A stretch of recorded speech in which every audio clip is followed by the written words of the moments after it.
Salam sa inyo lahat mga bro. Ngayong araw is may dumating tayong parcel at samahan niyo ako i-unbox ito. Itong mga tools na ito is gagamitin natin para makagawa ng grills dito sa bahay. So tara mga bro, samahan niyo ako.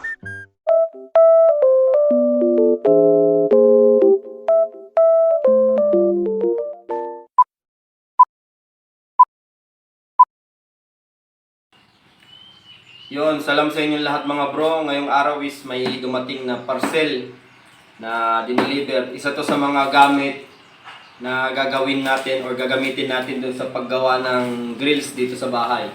So, nakabuo na tayo ng isang design nandun sa labas. So, makikita nyo dyan sa i-upload kong video.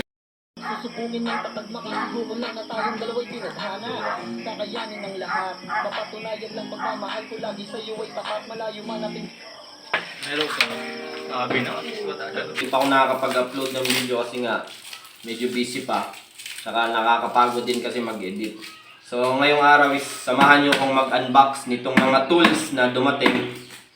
At tingnan natin kung magandang klase ito. So tara mga bro, samahan nyo ako. Yung mga bro, ititesting na natin. Buksan na natin. Kanina kasi nandito si Uncle Kabo. So medyo nahiya tayo mag-vlog. Ito, testing natin. Tignan natin kung gaano siya kalakas. Meron akong biniling nung una. Mura lang siya. Wala siyang box pero hindi siya tumagal. Kasi nga ginamit nung nagkabit ng kuryente dito, yung gumawa ng mga electrical sa wall. Hindi tumagal kasi nga nasobrahan ng overheat. Yung tunog niya, tunog authentic. Yung talagang tunog nung makita na tunog. Kasi imitation lang naman ito, hindi naman ito original. Imitation siya na authentic imitation. Hindi siya yung kagaya ng mga local talaga. Ito yung Marina. Ang laki niya oh. Yung tunog niya talagang pang original. So about naman mga bro sa previous, ito yung mga previous niya. Ito yung handle grip nung Marina. Kakabit mo yan para mahawakan mo o mabutas mo ng mabuti yung bubutasin mo. Ito naman, yung kapag nakabutas ka na sa wall, para ma-level mo or masukat mo yung lalim nung na drill mo sa wall.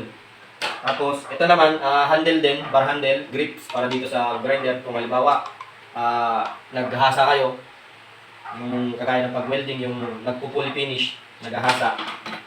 Tapos, siyempre yung key, pambukas nung barena, ay nung grinder. Siyempre yung ano niya, yung bracket, tsaka yung protector nung grinder. So ito yung para sa barena na libre, yung susi niya, or yung key, para mabuksan yung ulo, at makalagay nitong mga drill bits na inatawag. Ito yung drill na tatlong klase ng drill. Merong pang kahoy, meron pang simento or wall, meron din siyang pang metal. So tatlong klase siya. Siguro hindi ko alam kung anong mga size ito, pero tatlong klase siya na drill bit. So sa tingin ko hindi ito tatagal kasi kadamihan ng mga libre sa mga drill bit is hindi ito matagal kasi nga hindi siya original. So substandard na tinatawag. So dito naman ito yung para sa barena na panghasa. Kung may hasain kayo na halimbawa, para sa kutsilyo ito, para sa mga knife, ito, gaya nito. Pakita mo. Limang klase. Meron siyang round shape, meron siyang oval, meron siyang triangle, tapos meron siyang circle lang na pabilog lang siya. Tapos ito, hindi ko alam kung anong tawag sa shape nito, pero para siyang bahay kubo.